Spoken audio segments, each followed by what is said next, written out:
Hello everyone, welcome to our second episode of Awakenings with Earth Angels Sanctuary and Learning Center. Join us as I walk you through our lesson plan for the month of August. The lesson plan for the month of August was the Yellow Brick Road of Sound. I will go over our introduction. I will interview our guest speaker, Kenzie Brown, who is a vibrational sound healing practitioner. I will go over our lesson plan.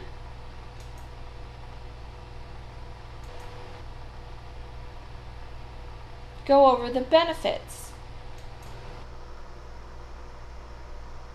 the uses, history and cultivation, or the background and how it's made, techniques and exercises that you can do at home, and I will wrap up in our conclusion and introduce next month's topic. This month's guest speaker was vibrational sound holistic practitioner Kenzie Brown, as I mentioned in our previous outline. I've had the delight and experience firsthand of her holistic practice and other modalities, and she is quite amazing. I can say that I've never been so relaxed on someone's table, mind, body, and spirit. She completely calmed everything down, and I was so relaxed. It was hard for me to drive home. So I've interviewed her, and I'm going to submit her answers to you since she can't be here in person. So let's get started. When did you first discover you had heightened awareness? I would have to say that it came rather slowly for me at different times, and I started keeping track of when it happened. When I was a little girl in grade school, I was fascinated by all the medical shows on TV. I was never scared or grossed out by anything I saw. I was truly fascinated by it all. I decided I wanted to be a doctor or a nurse. Then when I was in junior high or high school, I realized how much math and science I would need and knew that it wasn't for me. However, my curiosity for the body and how it worked was still there. After I was married and had children, I was in my 30s and I started doing a lot of reading about spirituality. I found a group of people who would get together and test out their abilities in channeling information for each other. While sitting in a group, my hands used to get so hot I could hardly stand it. A friend sitting next to me said, "You're a healer." And that was the beginning of my quest to find out more about such a concept. I read all I could get my hands on, and to this day I still do. I surround myself with people who thought like me and were curious as well. I took all kinds of classes, asked questions, and journaled a lot about my thoughts and feelings. To this day, some 30 years later, I am still doing that. I have a tremendous curiosity to touch, feel, and explore all there is about the body, mind, and spirit, and why it does what it does. The more I looked, the more I knew I had not been given all the answers as a child, and I desired more. What was or were your basic abilities, and how about now? I have to say my basic ability was my intuition and learning to listen to it. Sometimes that's still a challenge. I found that I had the ability to tune into other people very easily, to read between the lines and put it all together. To this day, most people I meet will tell me their whole life story, more than I need to know, just because they feel so comfortable with me. I've been called the Mother Soul because of my caring, compassion, and nurturing qualities. I'm always working to make the world of others a very special and fulfilled place for them. Always want them to be successful. Now I am more balanced, calmer, and still the nurturer, but not so quick to fix things. I love doing healing body work on people and watching them shift and change. Their lives become a better place to live in, within, and that warms my heart. How did or do you feel about your abilities? I'll be very honest with you. Like many others, I didn't think I was good enough. I would compare myself, and it was always toward the lesser. That was a huge lesson for me. Do not judge, compare, or think yourself less of yourself no matter what others say. There is no one like yourself. Each of us brings a very special gift to use and share here on the earth. I love what I am doing. My mission statement has been dedicated in serving others to explore, transform, and enhance their quality of life. This service to humanity is still very strong for me and what I work to attain always. I love learning new things as well as meeting people who bring a new concept and idea to the area of healing. It's all about oneness and helping each other. What are the basic steps to developing your intuitive abilities? Keep trying all the time, trusting, exploring, learning, and reading. You'll make mistakes, but that's how you learn more. Listen to your intuition and don't push it aside. Look for it, be brave, and turn to your answers within you, not from others outside of you. Meditation is also helpful. It keeps you in tune with your divine source. List important daily maintenance or routine to stay connected and in tune with your spirit or higher self. Your spirit team is always there with you 24/7, day and night. Greet them every morning and thank them at night before you go to sleep. Gratitude is so vital in everyday spirituality. Have conversations throughout the day with spirit, ask them for help, and meditate even if it's only for 5 minutes. Quieting your mind helps you hear more clearly. I muscle test on almost everything I question. I don't use the pendulum anymore, but my body is my pendulum. It's all in how you phrase the question. Ask it 2 or 3 different ways to make sure you receive the same answers. Any advice as children go along their spiritual journey into adulthood? Believe in yourself always and trust. Trust yourself and the gifts you've been given.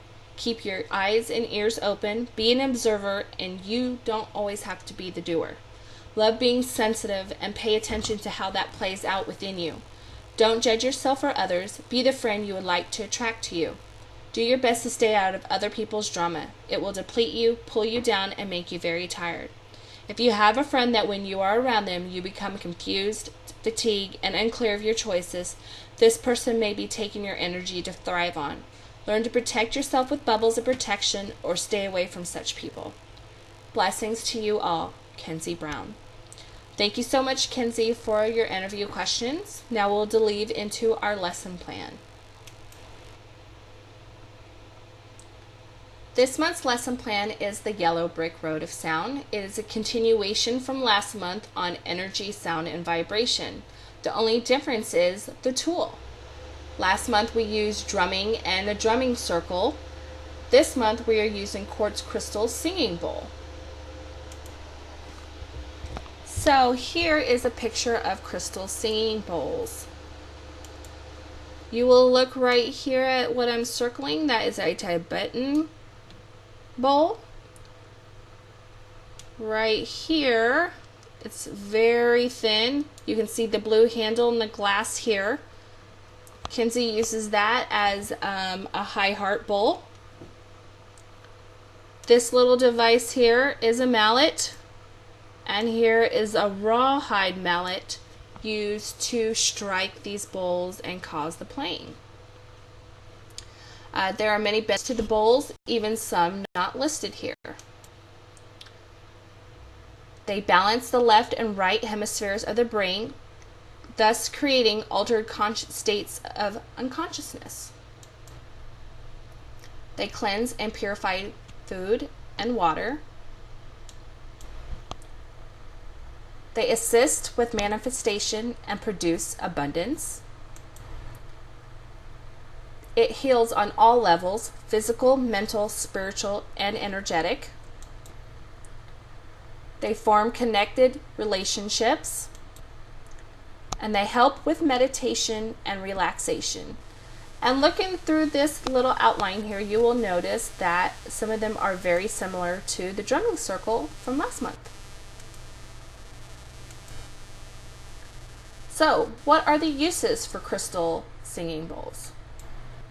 Well, again, here's some more pictures just from a different angle. These are all Kenzie's pictures of Kenzie's singing bowls. As you can see, she has a lot.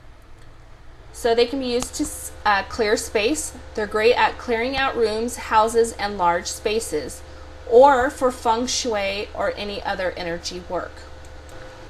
They're good for healing and meditation. The frequency it emits breaks up blockages, removes negativity, and eases and energizes the mind and body. And it clears and works with crystals. So to clear, you can place the crystals around the bowl while it is being played. For them to work, the sound of the bowl amplifies and transmits the energy of the crystal to the designated areas of the body. For example, rose quartz for the heart chakra. As you can see right here, she has a heart chakra bowl.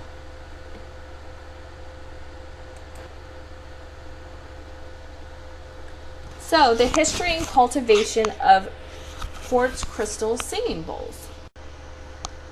Well, the bowl itself represents the Great Mother or the feminine energy. The mallet, which I pointed out, the rawhide or the other one with the ball on the end, that's used to strike the bowl, is the father or masculine energy. So, Atlantis and Lemurian times, crystal singing bowls were believed to be cultivated, but written documentation was before the Buddha. It's been used in many cultures: Asia, Egypt, Africa, and others that are not listed here.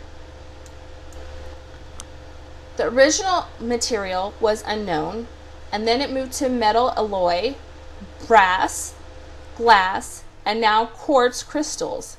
It can be found made from other stones such as amethyst and rose quartz, like I previously showed in the previous slide.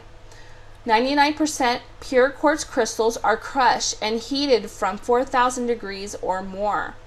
The large bowls have deep and lower octaves or tones, and the small bowls have high and lighter octaves or tones.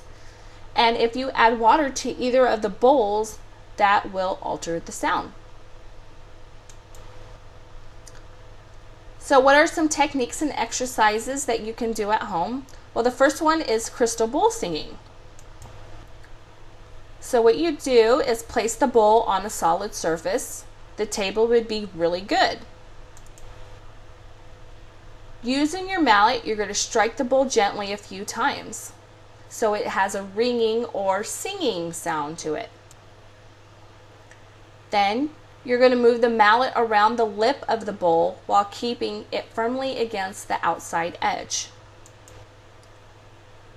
After a few circles, the bowl will sing and continue after you stop playing it, and it will vibrate throughout the room. So for the happy water experiment, we added water to the rose or clear quartz singing bowl. On this day, we used the rose quartz singing bowl. So the group sent happiness or any thought of positivity to the bowl. And we all meditated with this intention for a few minutes or more, keeping the focus toward the bowl, using our hands and our mind. Meanwhile, you can have someone play the bowl at the same time to create the vibration. So Kenzie did this while we were all meditating on happiness. Then bubbles started to form inside the center, and she told us all to run up and look at our experiment. And then we removed the water from the bowl and put it into drinking glasses. And then we drank our happy water. So this isn't at all a new concept. There are many people who believe in water having a consciousness of their own. So, as I wrap up today, we learned about crystal singing bowls and how their vibrations penetrate our body, and it can change our emotions. And it can be used for many things. So I found that the children really enjoyed it. Even during the meditation as she played, which wasn't very long, I noticed the vibration of the room did change, and it was much calmer afterwards.